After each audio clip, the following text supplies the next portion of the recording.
औज़ुबिल्लाहिमिनश्शैतानिर्रजीम बिस्मिल्लाहिर्रहमानिर्रहीम। अस्सलाम वालेकुम दोस्तों, मैं हूं मोहसिन रज़ा और आप लोग देख रहे हैं virtual student support services YouTube channel, teachers online YouTube channel और की टू सक्सेस यूट्यूब चैनल। दोस्तों, आज की जो मेरी वीडियो है वो CS 101 इंट्रोडक्शन टू कंप्यूटिंग के हवाले से है, क्योंकि हमारा फाल 2022 जो है सेमेस्टर शुरू हो गया है और उसकी पहली असाइनमेंट आ गई है। तो हम उसके सोल्यूशन की जानिब बढ़ते हैं और यहाँ पे आपको पहला क्वेश्चन जो है वो स्क्रीन के ऊपर नज़र आ रहा है, जिसमें हमें बताया गया है कि divide the following string of binary number into the 8 bit binary number and then convert each 8 bit number into the equivalent text by using the ASCII code. कि हमें ये जो नीचे बाइनरी एक सीरीज ऑफ नंबर नज़र आ रही है, हमने इसको 8 बिट बाइनरी नंबर के अंदर पहले तो कन्वर्ट करना है और फिर उन नंबर्स का जो है ASCII कोड जनरेट करना है। उसको करने के लिए यहाँ पे दोस्तों हमने एक टेबल बनाया जिसमें पहला जो कॉलम है वो 8 बिट बाइनरी नंबर का है और दूसरा जो कॉलम है वो ASCII कोड का है। ASCII जो है वो American standard corporation information interchange इस तरह की एक ऑर्गेनाइजेशन है जो आपका ASCII कोड के अंदर कन्वर्ट करती है और स्टैंडर्ड्स बनाती है कंप्यूटिंग के ना। तो इसमें हम देखें हमें ने 8 बिट्स का देखें। अब यहाँ पे पहला जो है वो हमने 01 01 01 और 01 लिया और इसको ASCII कोड के अंदर जो है वो कन्वर्ट किया, हमने U बन गया। अब ये मैंने कैसे किया है, इसको करने के लिए मैंने ऑनलाइन गूगल की हेल्प ली है कि क्योंकि हमारे पास ये बाइनरी नंबर है और इसको हमने जो है ASCII कोड के अंदर जो है कन्वर्ट करना है। और इसमें जो है हम लोगों ने कैसे करना है, इसके लिए देखें मैंने गूगल वाली वेबसाइट पे गया और गूगल वाली वेबसाइट पे जाने के बाद यहाँ पे मैंने टाइप किया convert binary number to ASCII। अब यहाँ पे जब मैंने convert binary number to ASCII type किया तो ये एक पहली वेबसाइट आ गई, binary to ASCII text converter. ये हमारे पास वेबसाइट ओपन हो गई। यहाँ पे देखें मैंने 01 01 01 01 4 जो हमारे डिजिट थे उसको जो है वो मैंने लिखा और लिखने के बाद यहाँ पे कन्वर्ट पे क्लिक किया। कन्वर्ट पे क्लिक करने के बाद यहाँ पे देखें ASCII टेक्स्ट वैल्यू वाले कॉलम के अंदर आपके पास U आ गया।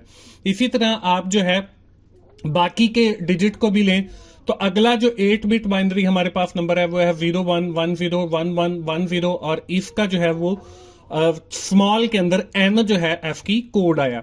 इसके बाद अगला 8 बिट जो है वो 01 10 10 का जो ASCII कोड है वो आया है। इसके बाद अगला जो 8 है वो हमारे पास 01 11 01 और 00 है और इसका जो ASCII कोड है वो T आया है। इसके बाद हमारे पास जो है 01 11 10 और 01 है और इसका जो है वो Y आया है। तो इस तरीके से ये जो वर्ड है वो यूनिटी बन जाता है कि U कैपिटल है, N भी स्मॉल है, I भी स्मॉल है, T भी स्मॉल है और Y भी स्मॉल है। तो ये यूनिटी जो है वो बन जाता है। ये तो था दोस्तों हमारा क्वेश्चन नंबर 1। इसके बाद बारी आती है क्वेश्चन नंबर 2 की। क्वेश्चन नंबर 2 के अंदर जो है वो हमें 2 पार्ट दिए गए हैं। पहले तो हमसे ये पूछा गया है कि right the name of the smallest unit of the memory. तो बीट जो है वो हमारे पास सबसे स्मॉलेस्ट यूनिट ऑफ मेमोरी होता है। इसके बाद क्वेश्चन नंबर 2 का जो बी जो है उसके अंदर हमें कहा गया fill in the blank by performing the memory unit conversion, कि हमने मेमोरी यूनिट कन्वर्जन जो है वो करके और जो टेबल हमें दिया गया है तो इसमें सबसे पहले तो है वो हमें दिया गया 5 बाइट्स। अब मैं आपको बता दूं कि सबसे जो छोटा स्मॉलेस्ट यूनिट है मेमोरी का वो बिट है और जब हम बिट्स को मिलाते हैं तो हमारे पास बाइट्स बनता है और 8 बिट्स को मिलाने से जो है 1 बाइट बनता है। बाइट के बाद जो है वो हमारे पास केबीज बनते हैं। जब हम एक बार 24 जो है वो बाइट्स को मिलाते हैं तो वो केबी बन जाता है। इसी तरह जब हम एक बार 24 केबीज को मिलाते हैं तो वो MB मेगाबाइट बन जाता है। इसी तरह जब हम एक बार 24 MB को मिलाते हैं तो वो हमारे पास 1 GB बन जाता है। और इसी तरह एक बार 24 GB को अगर हम मिलाते हैं तो वो 1 TB यानी कि 1 टेराबाइट बन जाता है। और इसी तरह ऑन वर्ड जो है ये मेमोरी की कैलकुलेशन जो है वो चलती जाती है। अब यहाँ पे देखिए हमें जो है वो 5 बाइट्स दिया गया था तो अगर हमने इसको बिट्स के अंदर कन्वर्ट करना है तो आपको पता है कि 8 बिट का जो है वो 1 बाइट होता है, तो यहाँ पे 5 बाइट दिए गए हैं, तो वो 8×5 जो है वो 8×5 जो है वो हमारे पास बिट्स बन जाएंगी।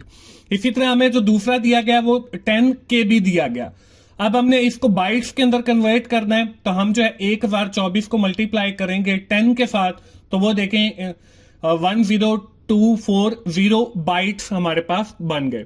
इसके बाद हम लोगों ने क्या करना है, 15 मेगाबाइट्स दिया गया। अब 15 मेगाबाइट्स को हम 1024 बाइट्स से जो है वो मल्टीप्लाई करेंगे, तो 1024 मल्टीप्लाई बाय 15, तो ये हमारे पास 15360 केबीज बन गया। इसके बाद हमारे पास जो है आगे चलते हैं, तो हमारे पास 20 GB आ गया।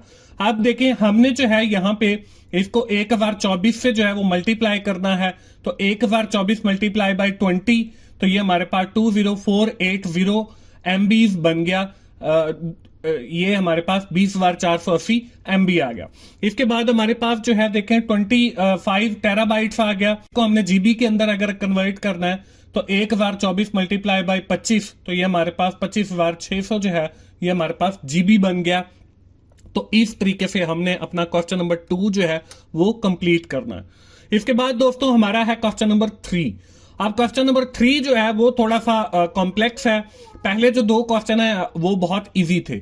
The following circuit diagram contains the 8 gate and 8 input A B C D E F G and H.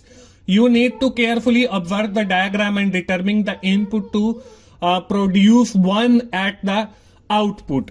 कि हमने जो है आउटपुट जो है वो 1 आनी चाहिए, और हमें एक टेबल दिया गया है, उसमें A B C D E F G H दिए गए हैं, और हमसे पूछा गया कि यहाँ पे 0 आएगा या 1 आएगा। हमने बाइनरी उन गेट्स को जो है यूज करते हुए बताना है। इसको शुरू करने से पहले दोस्तों हमें एक चीज क्लियर करनी चाहिए। वो क्या? वो ये कि ये देखें ये जो सिंबल है ये देखें ये जो सिंबल है ये हमारे पास नॉट का है। नॉट में देखें अगर हम 0 डालेंगे तो वो हमारे पास आउटपुट जो है वो 1 आएगी। उसके बाद हमारे पास एंड का सिंबल है, गेट है। एंड के अंदर देखें हम अगर एक्स और वाई की वैल्यू जो है वो 1 एंटर करेंगे तो हमारे पास आउटपुट जो है वो भी 1 आएगी। इसके बाद हमारे पास जो है और का सिंबल है या और का गेट है।